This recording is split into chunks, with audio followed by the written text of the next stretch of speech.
Now, it appears that Americans want a woman on the $20 bill. You may recall the group. You actually heard about the story here on Fox 29 Weekend. Women on 20 started an online petition to replace Andrew Jackson on the 20. Now, after 600,000 votes, Harriet Tubman edged out former First Lady and activist Eleanor Roosevelt by just a few votes. Now it's up to Treasury Secretary Jack Lew to make the change.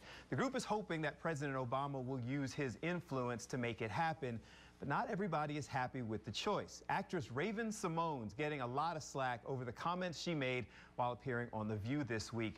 She said, and I quote, "I would have chosen someone that's closer to the progression that we're doing now. I know you have to understand history so you don't repeat it, but that doesn't happen in our world because we still repeat history of hating other cultures over and over again.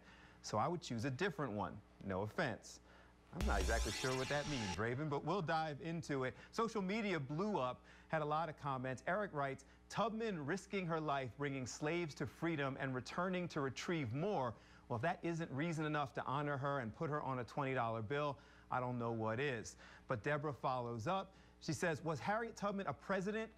No. So there's your answer." And Laura writes, "No offense to anyone, but I say leave the $20 bill alone as it is. You want to put a woman on a bill, then make a new bill. Leave Jackson on the 20. So this one's interesting. Joining us now to discuss this one, Solomon Jones, morning host at 900 AM WURD. Good morning, sir.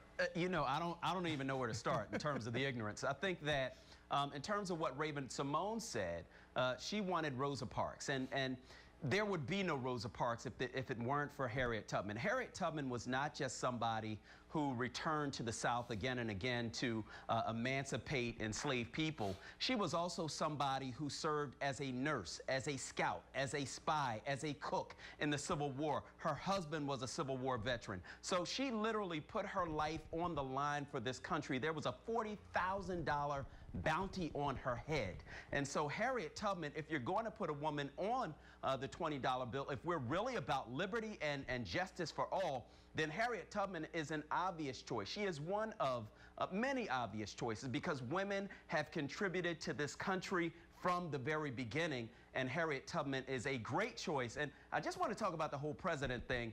I don't think Ben Franklin was a president either. This is why we have to pay attention in history class so we don't make stupid comments on Twitter. You know, and I'm certainly not wowed by Raven's intelligence, so I'll put that aside for a second. But part of what she said and part of what she was trying to express is that Harriet Tubman may make people uncomfortable. It's almost like she wanted a safer choice. Now, although I don't agree with it, you look at some of the social media comments and some of the response, she have a point that society may not be ready for this. Well, they said society wasn't ready for a black president, and here we have Barack Obama, who was elected and then who was re-elected by an overwhelming margin. And so we can't always wait for when society is ready. That's one of the great things that Martin Luther King said. He said, look, we have the fierce urgency of now. And so we don't have time to wait. We don't have a reason to wait. We have to do what we think is right, and do it when we think it's right, regardless of what other people think.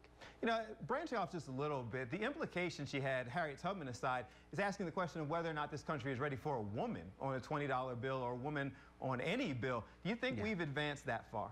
I think we have advanced that far. I think it's ridiculous that we have a woman on a dollar coin that looks the same as a quarter that nobody uses. I think that women have made contributions to this country from the very beginning, and they should be honored on the bill. The only thing that is keeping that from happening is the Secretary of the Treasury making a decision. It's up to the Secretary of the Treasury. There's no law saying that Andrew Jackson has to be on the bill. The reason they're trying to take Andrew Jackson off is Andrew Jackson was a cat. He killed a man. He wasn't a guy who was somebody that we all should look up to. And if we understood history in the way that we should, we would know that. Harriet Tubman, on the other hand, is somebody who lived out the creed of this country through her actions. She wasn't somebody who was just willing to kill for freedom. She was somebody who was willing to die for freedom, and not just her own freedom, but the freedom of other people as well. Solomon, let's leave it there, agreeing that everyone in the studio agrees it's time to pay proper respect to the women. So we will leave it there. Thank you, sir. It's always a pleasure to see you. And you can tell us what you think, folks. Leave your comments for us. Just make sure you use the hashtag Fox 29 Weekend.